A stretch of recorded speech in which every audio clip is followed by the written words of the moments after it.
आगामी निवडणुकीच्या पार्श्वभूमीवर ठाकरे गट इन ॲक्शन मोड। आजपासून मातोश्री ठाण्यातील विधानसभा निहाय मतदारसंघांचा घेणार आढावा।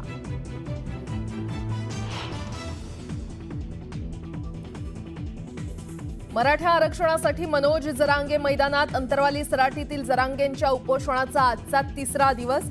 जरांगेंच्या उपोषणाची सरकारकडून दखल घेण्याची शक्यता।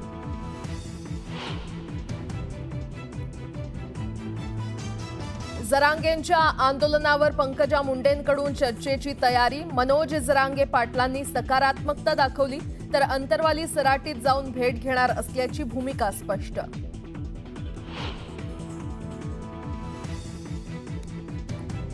संतोष देशमुखांच्या हत्येच्या निषेधार्थ कराडमध्ये आज जन आक्रोश मोर्चा। मोर्चात सर्व सरपंच आणि ग्रामपंचायत सदस्य होणार सहभागी। देशमुखांच्या मारेकऱ्यांना फाशीची शिक्षा देण्याची करणार मागणी।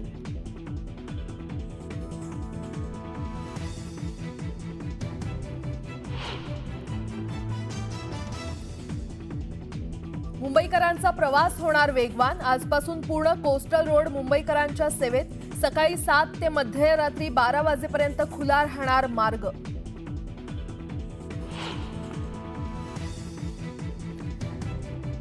आणि सैफवर हल्ला करणाऱ्या आरोपीचे ठसे सॅम्पल्सशी जुळत नसल्याचं समोर। झटापटीवेळी एकहून अधिक फिंगरप्रिंट्स एकाच ठिकाणी उमटल्यामुळे फिंगरप्रिंट्स जुळवण्यात लागतोय वेळ।